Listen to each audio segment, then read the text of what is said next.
रामू की किस्मत अचानक कैसे चमक गई। कुछ दिन पहले तो उसके पास खाने के लिए भी कुछ नहीं था। इसमें जरूर कोई न कोई राज है।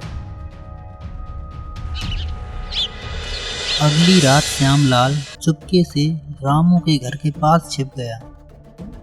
उसने रामू को मटके से बात करते हुए देखा। तभी मटके से तेज रोशनी निकली और उसके सामने गेहूं, चावल, फल और सब्जियां आ गईं। श्यामलाल यह सब देखकर तो हक्का बक्का ही रह गया। ओहो, तो ये जादुई मटका है इसकी किस्मत की चाबी। तभी मैं सोचूं इसके पास इतना सारा धन कहाँ से आ गया। अगर ये जादुई मटका मुझे मिल जाए ना, तो मैं पूरे गांव में सबसे अमीर आदमी बन जाऊंगा।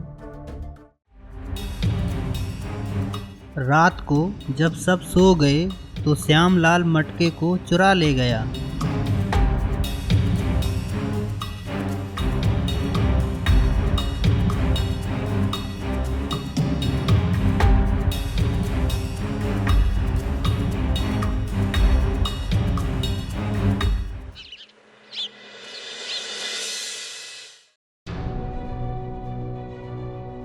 मुझे एक सोने का बहुत बड़ा ढेर चाहिए। जैसे ही मटके से तेज रोशनी निकली, श्यामलाल बहुत खुश हुआ, लेकिन सोने की जगह मिट्टी निकलने लगी।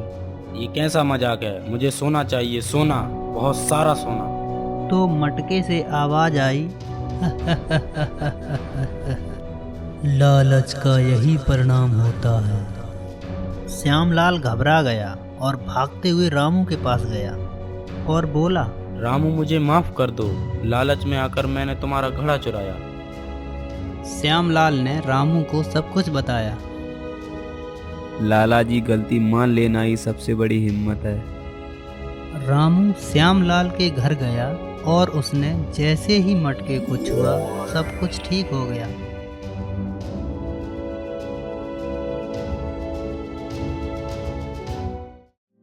पिछले कई सालों से गांव में बारिश नहीं हुई थी।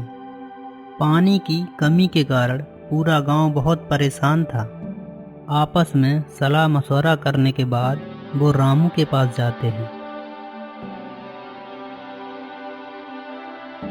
रामू, तुम्हारे पास तो जादुई मटका है, हमारी मदद करो और गांव को बचा लो।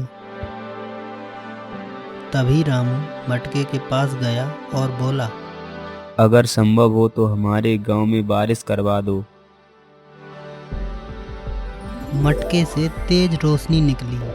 तभी आसमान में काले बादल छा गए और बारिश होने लगी। पूरा गांव खुशी से झूमने लगा।